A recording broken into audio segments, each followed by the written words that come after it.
Hello అండి, welcome back to our channel Andhra రుచులు పై మల్లిక.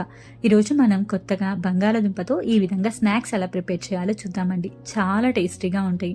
ఇవి చేయడం కూడా చాలా సింపుల్. ఇంకెందుకు ఆలస్యం, ఎలా ప్రిపేర్ చేసుకోవాలో చూసేద్దాం పదండి. దీనికంటే ముందుగా మన ఛానల్ని కొత్తగా ఎవరైనా విజిట్ చేస్తుంటే కనుక ప్లీజ్ సబ్స్క్రైబ్ మై ఛానల్. దీనికోసం ఒక 2 బంగాళదుంపలు తీసుకోండి. వీటిని పైన ఉన్న తొక్కు మొత్తం కూడా పీలర్ సహాయంతో తీసేసేసుకోండి. ఆ తర్వాత వాటిని శుభ్రంగా వాష్ చేసుకొని రౌండ్గా చక్రాల్లాగా కట్ చేసుకోండి. చాలా పల్చగా ఉండాలండి ఈ చక్రాలు. చూస్తున్నారు కదా, ఈ విధంగా రౌండ్గా సన్న సన్న ముక్కల్లాగా కట్ చేసుకోండి.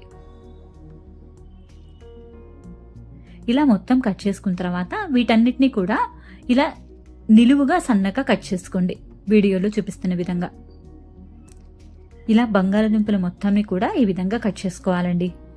ఎంత సన్నగా వస్తే మనకి ఈ బాల్స్ అంత క్రిస్పీగా వస్తాయి అన్నమాట. ఇప్పుడు ఒక బౌల్లో వాటర్ తీసుకుని దాంట్లో కొంచెం సాల్ట్ వేసుకొని ఒకసారి బాగా కలుపుకోండి. ఈ సాల్ట్ వాటర్లో మనం కట్ చేసుకున్న బంగాళదుంప ముక్కలన్నిటినీ కూడా వేసేసుకుందామండి.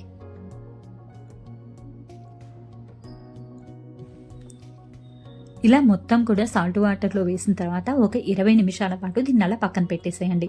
ఇలా సాల్ట్ వాటర్లో ఉంచడం వల్ల ముక్క కొంచెం సాఫ్ట్ అవుతుందండి.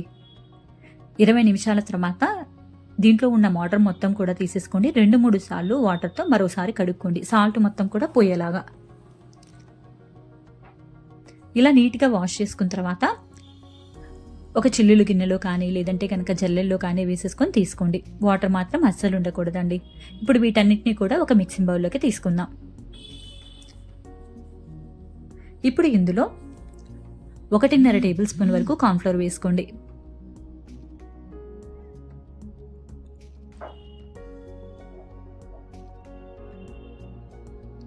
రుచికి తగ్గట్టుగా కారం వేసుకోండి. రుచికి తగ్గట్టుగా ఉప్పు వేసుకోండి. వీటన్నిటిని కూడా ఒకసారి బాగా కలుపుకోండి.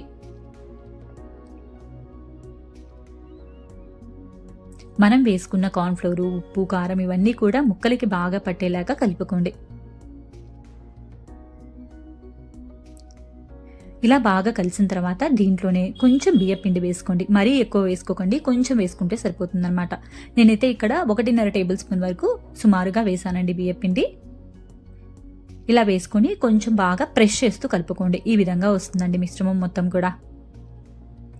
చూసారు కదా, కొంచెం పిండి ముద్దను తీసుకొని లైట్గా బాల్స్ లాగా ప్రెస్ చేయండి. మరీ గట్టిగా ప్రెస్ చేయవాకండి, లైట్గా ప్రెస్ చేయండి. ఇప్పుడు స్టవ్ వెలిగించుకొని బాండి పెట్టుకొని డీప్ ఫ్రైకి సరిపడా ఆయిల్ వేసుకొని ఆయిల్ బాగా హీట్ అయిన తర్వాత ఈ ముద్దల్ని ఒక్కొక్కటిగా వేసేసుకోండి. మరీ గట్టిగా ప్రెస్ చేసి వేయవాకండి, చాలా లూజ్గా ప్రెస్ చేసుకొని బాల్ లాగా వస్తే సరిపోతుందండి. అప్పుడే తినేటప్పుడు చాలా క్రిస్పీగా ఉంటాయి, లోపలి వరకు కూడా చక్కగా ఫ్రై అవుతాయి. చాలా సింపుల్గా చేసుకోవచ్చండి. పిల్లలకి కూడా ఈవినింగ్ టైంలో స్నాక్స్ లాగా పెట్టేస్తే చాలా టేస్టీగా ఉంటాయి అని ఇష్టంగా కూడా తింటారనమాట.